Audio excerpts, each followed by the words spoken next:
mengkhususkan kalimat khusus pada puasa di hari ke-9 ini. Ya. Diriwayatkan di hadis Muslim, kitabnya saya bawa, nomor hadis 1162. Saya agak cepat sedikit ya, nanti saya berikan rujukan di akhir TV untuk kajian lebih lengkapnya. Sudah? Hadis Muslim nomor hadis 1162 dari Abu Qatadah Al-Ansari. An Abi Qatadah Al-Ansari radhiyallahu taala anhu qala, dari Abu Qatadah, semoga Allah memberikan ridha kepada beliau, menyampaikan, alhamdulillah, su'ilan nabiyyu sallallahu alaihi wasallam an siyami yaumi Arafah. Di riwayat lain an shaumi yaumi Arafah. Nabi sallallahu alaihi wasallam pernah ditanya tentang puasa ya, di hari Arafah. Hari Arafah itu tanggal berapa?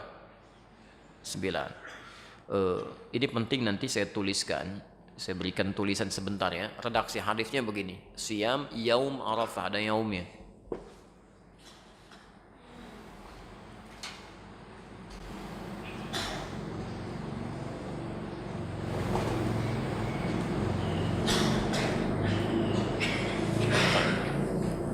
Ingat ya, Siyam Yaum Arafah. Suka agak keliru, sebagian orang mengatakan Saum Arafah. Kalau cuma disebutkan Nabi mengatakan Siyam Arafah, puasa Arafah, Arafah itu menunjuk pada momentumnya ya, momentum orang wukuf. Jadi kalau bahasanya puasa Arafah, maka nggak ada penafsiran. Semua di seluruh negeri ini harus berpuasa bersamaan dengan orang wukuf.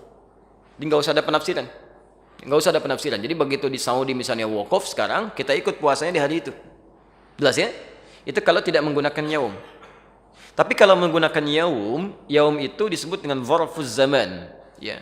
Huruf yang melekatkan sesuatu pada waktunya, bukan momentumnya. Menunjuk pada waktu. Ya. Di yaum itu menunjuk pada waktu. Maksudnya apa? Hadis ini ingin menegaskan puasa ini dilakukan bukan mengikuti momentumnya, tapi mengikuti waktunya. Ya. Waktu orang wukuf tanggal berapa? 8 apa 9? 9. Ya. Di waktu orang wukuf di tanggal 9 Dzulhijjah. Artinya kalau di satu tempat, satu daerah, satu negara sudah masuk ke tanggal 9 Dzulhijjah, sekalipun tidak sama dengan tempat orang wukuf sekarang di Saudi, maka itu sudah harus menunaikan puasanya. Jadi jatuh puasanya pada tanggalnya, bukan pada momentum wukufnya. Jelas ya? Yang harus diikutkan pada tempat tertentu. Ya, misal sekarang di Saudi. Ya. Misal, mohon maaf, pemerintah kita menetapkan waktu misalnya awal Dzulhijjah beda dengan Saudi, misal karena zonanya misalnya ada perbedaan tertentu. Ya, dalam hal tertentu, kondisi tertentu, misal saja. Nah, maka yang diikuti saat puasa Arafah itu bukan ikut ke yang wukuf, bukan waktu Saudi, tapi waktu sini. Ya, karena zona itu bisa berbeda, Pak. Ya. Saya sering katakan begini, Saudi dengan Indonesia beda berapa jam?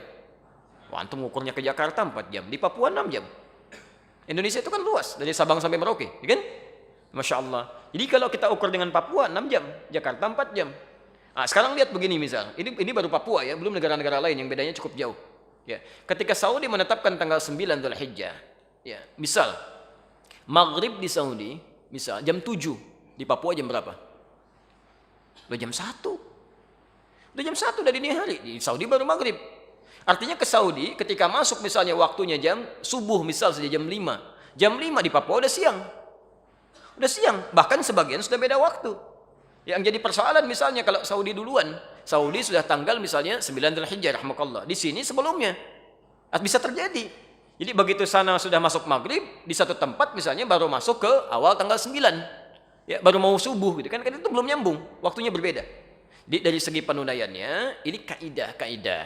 Dan di sini sepakat, bahkan ulama-ulama di Saudi pun memberikan fatwa. Jadi kalau di satu negara zona waktunya berbeda jauh, ya tidak terlampau dekat, yang bisa melahirkan perbedaan waktu, maka waktu di negara tersebut yang diikuti. Kecuali kalau waktunya dekat, sekitaran Teluk, kemudian UAE, Qatar, bahkan kami sampai ke Libya. Itu kalau Saudi musim haji sudah ikut waktu Saudi, ya nggak ribut-ribut lagi. Kecuali kalau yang masanya cukup agak jauh seperti kita saat ini di beberapa tempat. Jelas ya? Jadi nanti kalau pemerintah menetapkan waktu misalnya bersamaan, alhamdulillah. Kalau tidak, ikuti waktu kita. Jelas ya? Taib. Itu pahalanya, Pak. Sehari aja, Bu. Sehari aja. Yukaffiru sanatal madiyah wal baqiyah. Bisa menggugurkan dosa setahun berlalu.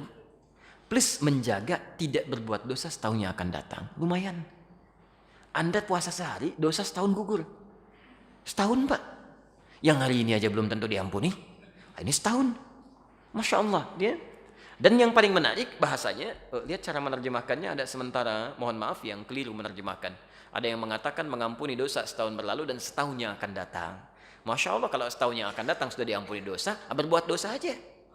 Itu ada sendal di depan bagus-bagus, ambil nanti, ya.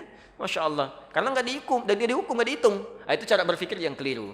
Jadi menerjemahkannya, mengampuni dosa yang telah lalu setahun dan menjaga orang ini tidak berbuat dosa untuk setahun yang akan datang. Artinya kalau ada orang, maaf ya, ada orang berpuasa Arafah, setelah puasa masih bisa berbuat dosa dari ujung kepala sampai ujung kakinya, berarti puasanya gagal. Jelas ya, puasanya gagal. Misal setelah puasa Arafah berdusta, nah itu tanda pertama puasanya gagal, tidak bernilai.